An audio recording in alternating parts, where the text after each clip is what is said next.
Achieving net zero in the mineral products industry is key for cutting emissions and supporting the whole economy transition.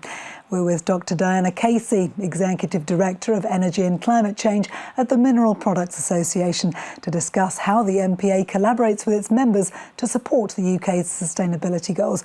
Dr. Casey, welcome.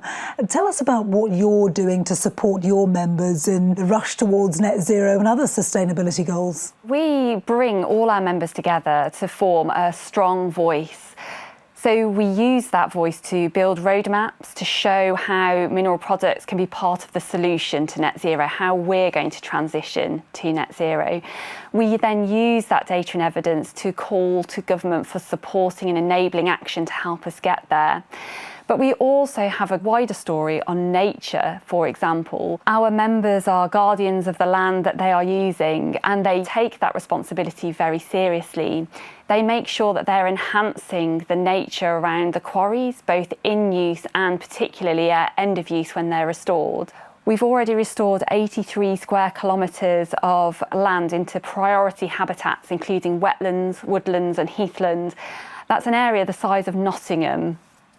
You mentioned the government there. What more needs to be done in terms of investment to really help your members, your sector, to achieve those goals? Planning is a really key area where we need the government to do more. The new government have done a great job in reforming housing and infrastructure planning, but mineral planning is lagging behind. So for every 100 tonnes of sand and gravel that our members extract, currently they're only permitting 61 tonnes. So essentially our reserves are dwindling. And we need government to make the link between the targets they're setting on housing and infrastructure and the materials required to deliver that.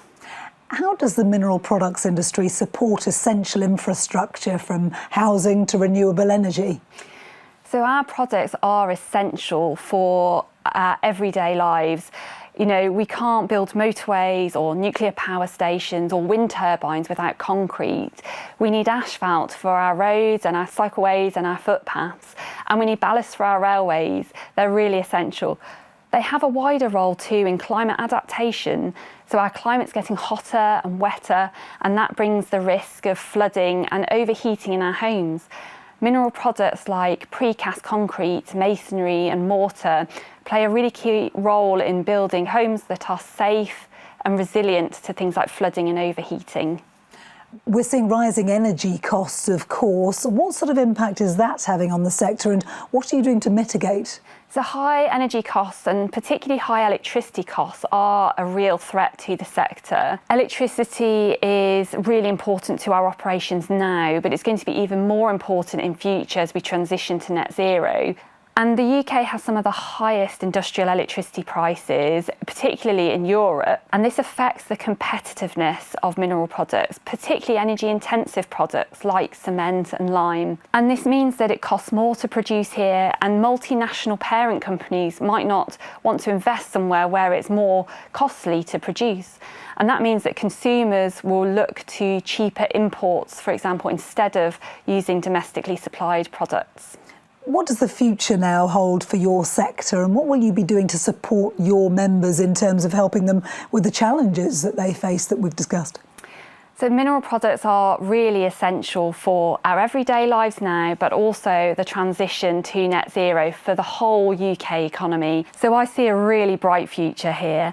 2024 actually marks the 200-year anniversary of the invention of Portland cement here in the UK by Joseph Aston. It's an invention that has gone global, with every country using cement these days.